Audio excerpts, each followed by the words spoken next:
We've talked about the nature of the makeup of an atom. Protons and neutrons are the particles that have considerable mass, so they contribute appreciably to the mass of an atom, while electrons are significantly smaller. But electrons play an important role.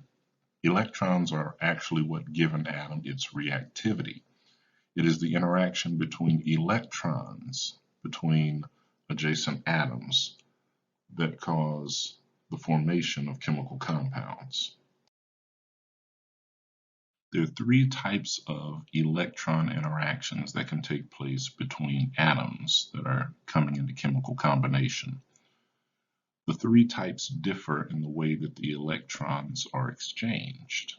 It depends upon the nature of the atoms themselves, and there are predictions that can be made based on the nature of the elements. If the two atoms that are interacting with one another are both metals, then the interaction that takes place is called a metallic interaction or a metallic bond. If the two atoms in question are both nonmetals, then the interaction is considered a covalent interaction or a covalent bond.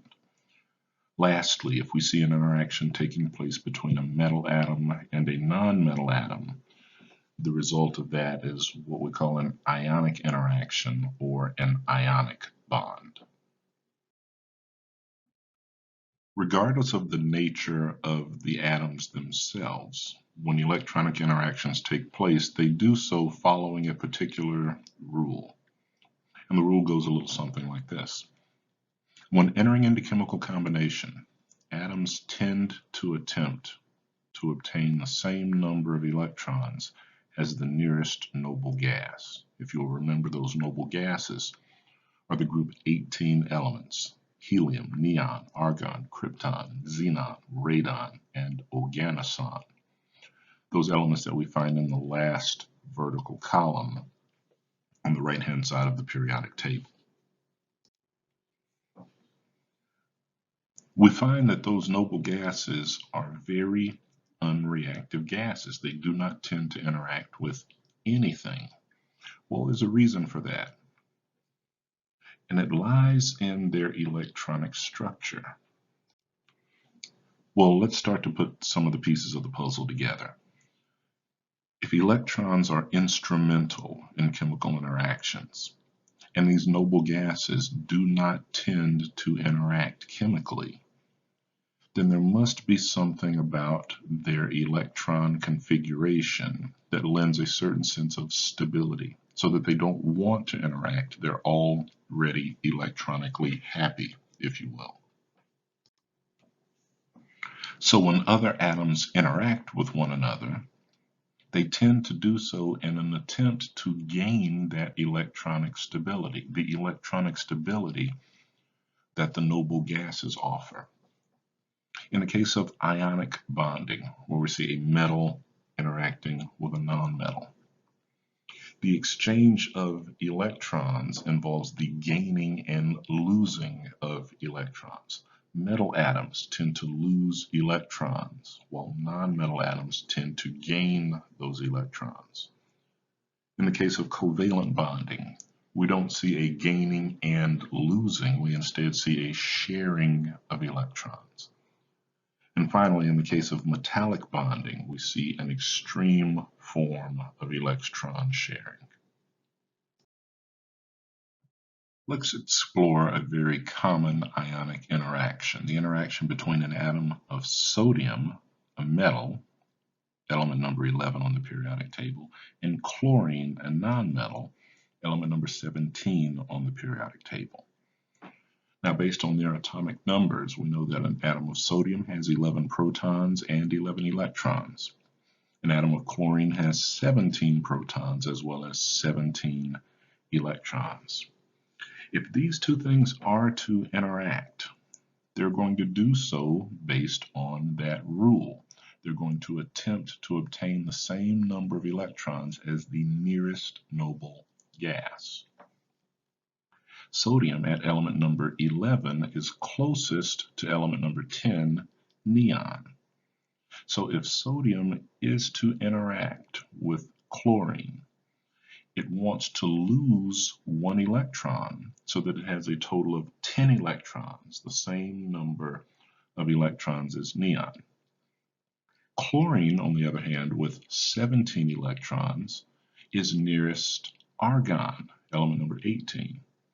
So if chlorine is to participate in this interaction, it wants to gain one electron so that it has the same number of electrons as argon. Well, if you've got an atom that wants to lose one electron and an atom that wants to gain one electron, well, that kind of seems like a match made in heaven. But there's a problem. We can no longer call it an atom once it has gained an electron. We can no longer call it an atom once it has lost an electron. Remember, fundamentally, an atom must have the same number of protons as electrons. So with the gaining and the losing of electrons, we create a new entity. An entity that we call an ion. An ion is formed as a result of an atom gaining or losing one or more electrons. Now that there is an imbalance in the number of sources of positive charge, protons, and sources of negative charge, electrons, we can say that an ion carries a net positive or negative charge, depending on whether it has more protons than electrons or more electrons than protons. So what happens in the previous example? We see an atom of sodium losing one electron and becoming a sodium ion. Now, since that ion has one more proton than electron, the protons outweigh the electrons. With one more proton than electron, this sodium ion carries a charge of +1. The chlorine atom, with its 18 electrons, is no longer considered to be an atom. It is instead an ion, and since there are more electrons than protons, and specifically one more electron than protons, then this ion based on chlorine now carries a charge of -1. It is the interaction of a positively charged sodium ion and a negatively charged chlorine or chloride ion that is the ionic bond. Positively charged things are attracted to negatively charged things. The attraction, the interaction is the ionic bond. Metals tend to lose electrons, which means that they will have more protons than electrons when ions are formed. Nonmetals tend to gain electrons, which means that they will have more electrons than protons. Positively charged ions are called cations, while negatively charged ions are called anions. And if you look at the table at the bottom of this slide, you will see a listing of positively charged cations and negatively charged anions. You will notice that the charge on the ions can differ. Well, that's very much dependent upon the number of electrons that were either gained or lost in order to achieve that noble gas configuration. We looked at both the sodium cation and the chloride anion, but let's look further. Look at element number 20 on your periodic table. Element number 20 is calcium. An atom of calcium has 20 protons and 20 electrons. If calcium is to interact with a non-metal, it's going to do so in an attempt to walk away with the same number of electrons as the nearest noble gas. Well, at element number 20, the nearest noble gas is argon at element number 18. So if an atom of calcium is to ionize, If an atom of calcium is to form an ion, it is going to lose 2 electrons. That means that the ion will have 20 protons and only 18 electrons. Since it has 2 more sources of positive charge than negative charge, the charge on a calcium cation is +2. Similarly, if you look at aluminum, element number 13, element number 13 is nearest neon, element number 10, as opposed to argon, element number 18. So if aluminum is to ionize, it is going to lose 3 electrons, forming a cation with a charge of +3.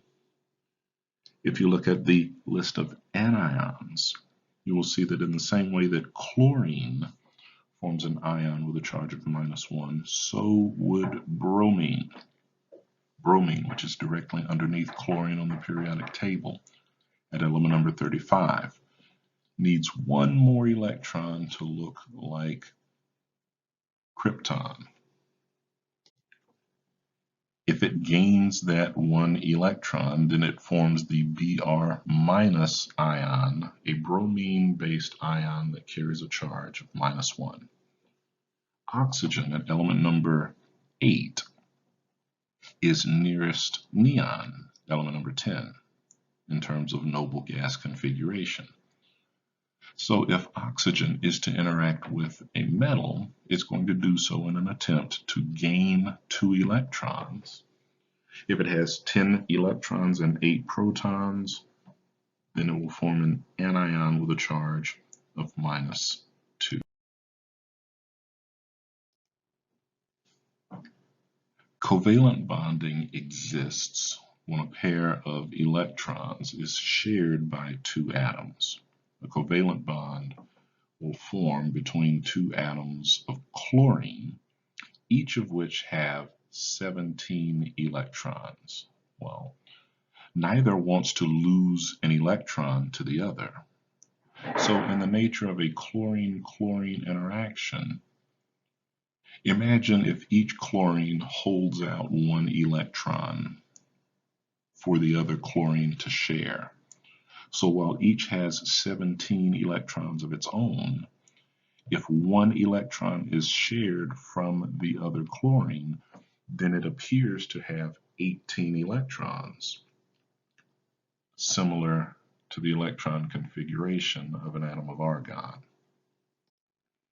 So in a covalent bond, the electrons do not belong to an individual atom, but are instead shared between 2 different atoms.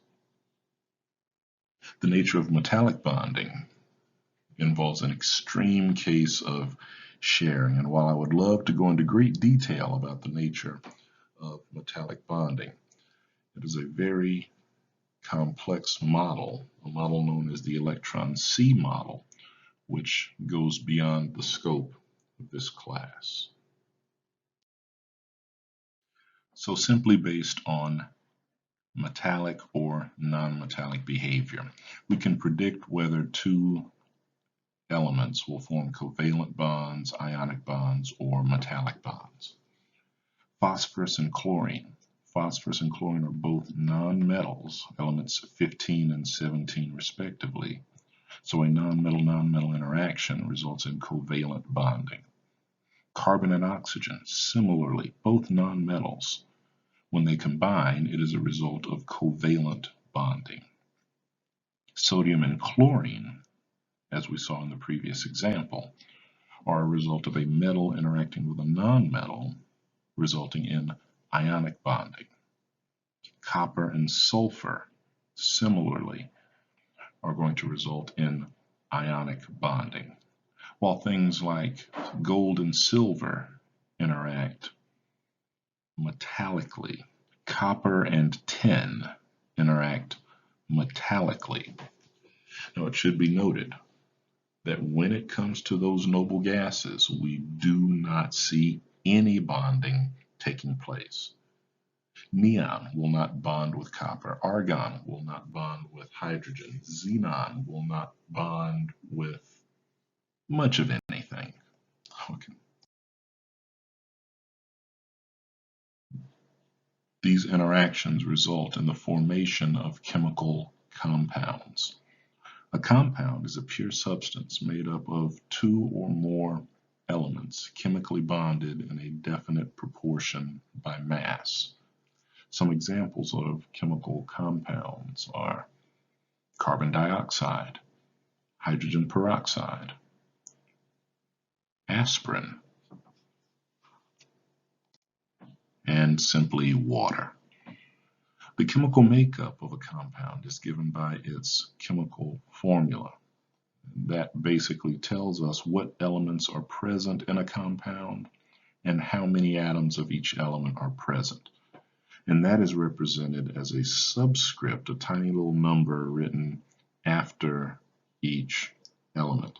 If there is no number, then it is assumed that there's only one atom in the chemical formula. So as we see below, carbon monoxide has a chemical formula of CO, suggesting that there's one atom of carbon and one atom of oxygen in a molecule of carbon monoxide. Carbon dioxide, on the other hand, has one atom of carbon and two atoms of oxygen. Water, with the chemical formula of H2O, is made up of two atoms of hydrogen and one atom of oxygen. Now we can classify compounds based on the number of elements that it takes to make up the compound. Substances that are made up of two elements are called binary compounds. Substances that are made up of three elements are called ternary compounds. Substances that are made up of four elements are called quaternary compounds. And we could go on and on and on and on, but I choose not to. These are some examples of binary compounds. Octane is a binary compound with the chemical formula of C8H18, 8 atoms of carbon and 18 atoms of hydrogen chemically combine to form a molecule of octane. Carbon dioxide is made up of carbon and oxygen. Sodium chloride is made up of sodium and chlorine. And lastly, water is made up of hydrogen and oxygen. Some examples of ternary compounds: sulfuric acid, which is a combination of hydrogen, sulfur, and oxygen. Nicotine, which is made up of carbon, hydrogen, and nitrogen. Potassium nitrate, a common fertilizer, which is made up of potassium, nitrogen, and oxygen.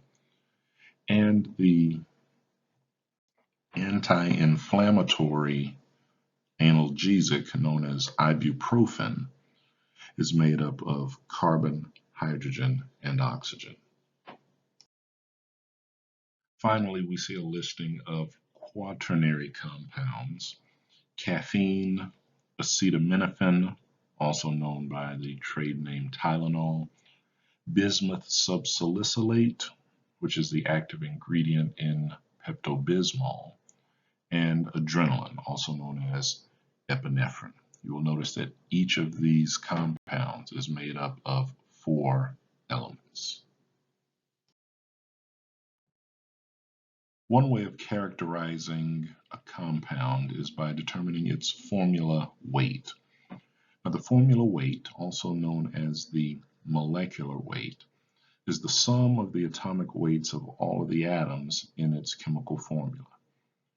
If you were to determine the mass or the weight of a bicycle, you could weigh the seat, and you could weigh the handlebars, and you could weigh the spokes, and you could weigh the tires, and add all of those masses together, and you would get the weight of the bicycle. This is no different. In order to determine the weight of a molecule, then you're going to add up the masses of all of the atoms that make up that molecule. So, for example, sucrose, the chemical name for sprinkle sprinkle on your cornflakes sugar, has a chemical formula of C12H22O11. 12 atoms of carbon, 22 atoms of hydrogen, and 11 atoms of oxygen. If we were to determine the formula weight of sucrose, then we'd have to take into consideration the masses of all 45 of those atoms. 12 carbon atoms, each of which on average weighs 12.011 atomic mass units. 22 atoms of hydrogen, each of which on average weighs 1.0079 atomic mass units. And 11 atoms of oxygen, each of which has an average mass of 15.999 atomic mass units, gives us a total of 342.2948 atomic mass units. Now allow me to ask you the trickiest trick question I'm going to ask you all presentation. If I were to ask you, is a molecule of sucrose made up mostly of carbon, hydrogen, or oxygen? Based on the number of atoms, you would likely say hydrogen, because there are 22 atoms of hydrogen out of a total of 45 atoms. But if you'll notice, the mass of hydrogen is very, very small. So while hydrogen makes up the greatest number of particles, it doesn't make up the greatest in terms of mass. To do that, we employ a technique known as percent composition by mass. We can determine the percentage of a particular compound that is an element by using the following equation. The element in question, let's call it element X. If we want to determine the percent of a compound that is element X, then we're going to take the mass of element X in that compound and divide it by the total mass of the compound. And in order to create a percentage, we're going to multiply that number by 100. A percentage is just part out of the whole. All right. So if I wanted to know how much of a molecule of sucrose is carbon, then I would perform this percent composition analysis. If I wanted to know how much was hydrogen, if I wanted to know how much was oxygen, then I would do this calculation for each of those elements. So when we perform those calculations, we determine that a molecule of sucrose is mostly oxygen by mass. Of the 342 atomic mass units that is a molecule of sucrose, 144 atomic mass units can be attributed to carbon. About 22 atomic mass units can be attributed to hydrogen, and the other 176 atomic mass units worth of mass are the result of oxygen. So performing these calculations, we see that a molecule of sucrose is 51% oxygen, 42% carbon, and about 6.5% hydrogen. I'm going to leave you with a few practice problems for you to take a look at in order to prepare you for ultimately what is to come, whether it be an upcoming quiz or an exam. What is the formula weight of ammonia, a compound with the chemical formula of NH3? What percentage of a molecule of ammonia is hydrogen and what percentage is nitrogen? And finally, glucose is mainly made by plants and most algae during photosynthesis from water and carbon dioxide using energy from sunlight. What is the formula weight of glucose, given that its chemical formula is C6H12O6?